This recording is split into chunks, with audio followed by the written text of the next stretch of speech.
Shalom. దేవుని పరిశుద్ధ నామానికి మహిమ కలుగును గాక. మన ప్రభువును రక్షకుడైన యేసుక్రీస్తు యెషువా మెస్సీయ నామములో ఆత్మీయులైన మీ అందరికీ నా హృదయపూర్వక వందనాలు, ఉదయకాలపు శుభాలు తెలియజేస్తున్నాను. దేవాతి దేవుని మహాకృప మనందరికీ ఈ దినమంతయు తోడుగా ఉండి మనల్ని నడిపించిన గాక. ఆమేన్. సామెతల గ్రంథము 28వ అధ్యాయము మొదటి వచనాన్ని చదువుతున్నాను. సామెతల గ్రంథము 28వ అధ్యాయము మొదటి వచనం. ఎవడును తరుమకుండానే దుష్టుడు పారిపోవును, నీతిమంతులు సింహము వలె ధైర్యముగా ఉందురు. నీతిమంతులు సింహము వలె ధైర్యముగా ఉందురు అంటే మనకొచ్చే ధైర్యము మన నీతిని ఆధారం చేసుకున్నదై ఉండాలి. ఎందుకంటే వేరే ధైర్యం కూడా ఉంటుందండి. మేకపోతు గాంభీర్యం అంటారు చూడండి.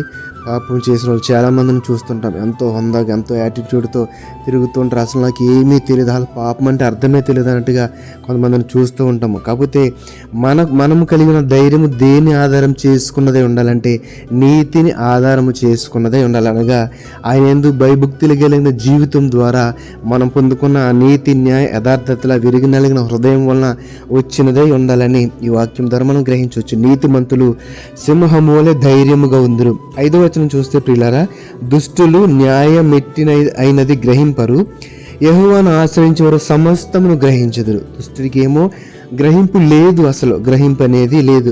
ఆ న్యాయం గురించి, నీతి గురించి, జ్ఞానం గురించి, దేని గురించి కూడా అసలు గ్రహింపు లేదు. ఎందుకంటే ఆ దుష్టత్వము, ఆ భ్రష్ట స్వభావము అర్థము చేసుకునే స్థితి నుండి ఇవన్నీ వెలుపలికి తీసుకొచ్చేసింది. ప్రపంచంలోనే వాడి యొక్క ఆధారం అంతా, ప్రపంచంలోనే నడతంత, ప్రపంచంలోని చూపులన్నీ కూడా. అందుకే ఈ గ్రహింపు అనేది వాడికి లేదు. కానీ యెహోవాను ఆశ్రయించేవారు సమస్తమును గ్రహించుదురు. అంటే ఆ గ్రహింపు మనకి కావాలంటే జ్ఞానం ఎట్టిదో, నీతి ఎట్టిదో, న్యాయం ఎట్టిదో, యథార్థత ఎట్టిదో, విరిగి నలిగిన హృదయం అంటే ఏంటివన్నీ ఆ గ్రహింపు మనకి రావాలంటే మనము చేయవలసిన పని ఏంటంటే ఆయనను ఆశ్రయించాలి. ప్రభువా నాకు జ్ఞానం నేర్పు ప్రభువా, జ్ఞానము కొద్దిగా ఉంటే నా దగ్గరికి రండి, నేను మీకు ధారాళముగా ఇస్తానని చెప్పారు కదా ప్రభువా.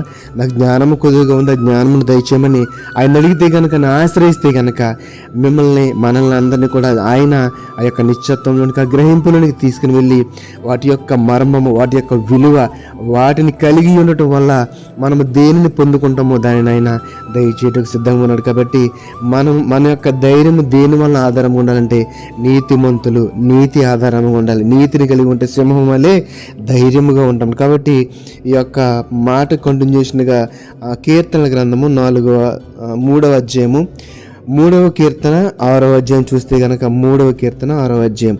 10,000 మంది దండెత్తి నా మీదికి మోహరించినను నేను భయపడను. 10,000 మంది దండెత్తి నా మీదికి వచ్చి మోహరించినను నేను భయపడను. ఎందుకు భయం లేదంటే ఇక్కడ ఆ నీతి వలన వచ్చిన ధైర్యము, యెహోవాను ఆశ్రయించడం వలన. అవును, జీవము గల దేవుని నేను కలిగి ఉన్నాను, ఆయన ఇప్పుడు నాకు సహాయం చేస్తారనే ధైర్యము, ఆయనను కలిగి ఉన్న ధైర్యమే ఇక్కడ చూడండి. 10,000 మంది దండెత్తి వచ్చినంట భయపడ్డంట. దావీదు కీర్తన గారు చెప్తున్న మాట చూడండి.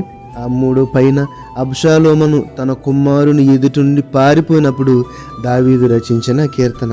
కుమారులు చేతతరం పడ్డాడండి దావీదు, రాసిన దావీదు కుమారులు చేతతరం పడి చేసిన ఆ చిన్న అపరాధాలు ఆయన్ని అంత దయనీయమైన స్థితిలోనికి తీసుకుపోయినప్పుడు ఆయన చేసిన పని మరి వదిలేసి లోకంలోకి వెళ్ళిపోలేదు. తండ్రి చెంతకు వచ్చి కన్నీటితో, దుఃఖంతో ఆయన ప్రార్థించి ఆ యొక్క కనికరంను పొందుకున్నాడు, పశ్చాత్తాపమును పొందుకున్నాడు. అందుకే చెప్తున్నాడు చూడండి. అందుకే ఆ ధైర్యంతోనే, అంటే ఆ దేవుని ప్రార్థించడం వల్ల వచ్చిన ఆ నీతి వలన ధైర్యం చేత అని చెప్తున్న మాట ఏంటి తెలుసా? 10,000 మంది దండెత్తి నా మీదికి వచ్చి మోహరించినను నేను భయపడను. ఎందుకంటే నా దేవుడు అంత గొప్పవాడు. ఎందుకంటే నా దేవుడు జీవము గల దేవుడు, ఆయనకు అసాధ్యమైనది ఏదీ లేదు. కాబట్టి ఎంతమంది దండెత్తి వచ్చిన భయపడను అని చెప్తూ మరి ఎంత చక్కని మాటలండి. మనము మన యొక్క ధైర్యము నీతి వలనదై ఉండాలని ఈరోజు మనం గ్రహించాలి. నీతి కలిగి, న్యాయం కలిగి, ఆర్ధత కలిగి ఉంటే మనలో ఉండే ఆత్మవిశ్వాసం, మనలో ఉండే ధైర్యము వేరేగా ఉంటాయి. పాపంలో ఉన్నవాడికి మరి ఆ ధైర్యం ఉంటుందండి. అయ్యో ఏమనుకుంటారు, ఏంటో నా గురించి ఏమనుకుంటున్నారు, ఏం చెప్పుకుంటారు, అస్తమాటు ఇదే స్థితి. ఇంకా అయ్యో అయ్యో అయ్యో అంటాం. అంటే భయము తిరిగితనము. కానీ నువ్వు నీతి, న్యాయ, యథార్థత కలిగి ఉంటే దేవుని వల్ల నీతిని వచ్చిన ధైర్యము ఎంతో గొప్పది. ఎన్నో అసాధ్యమైనవి మన జీవితంలో జరిగిస్తుంది. కాబట్టి అటు రీతిగా మనమందరం కూడా ఆ దేవుని యొక్క నీతి వలన ధైర్యాన్ని మనం కలిగి ఉందాము. ఆయనను ఆశ్రయించి సమస్తము గ్రహించి మేలుకరంగా జీవిందాం. ఈ మాటను దేవాదేవుడు మన ఆత్మలు బలపరచును గాక. ఆమేన్. పరిశుద్ధుడ మహోన్నతుడ నీకు వందనాలు, స్తుతులు, స్తోత్రాలు. నీతిమంతుల సింహములే ధైర్యముగా ఉంది. అవును ప్రభా, నిన్ను ఆశ్రయించి పొందుకున్న నీతిని బట్టి మేము ధైర్యంగా ఉండాలని ఆశపడుతున్నాం ప్రభా.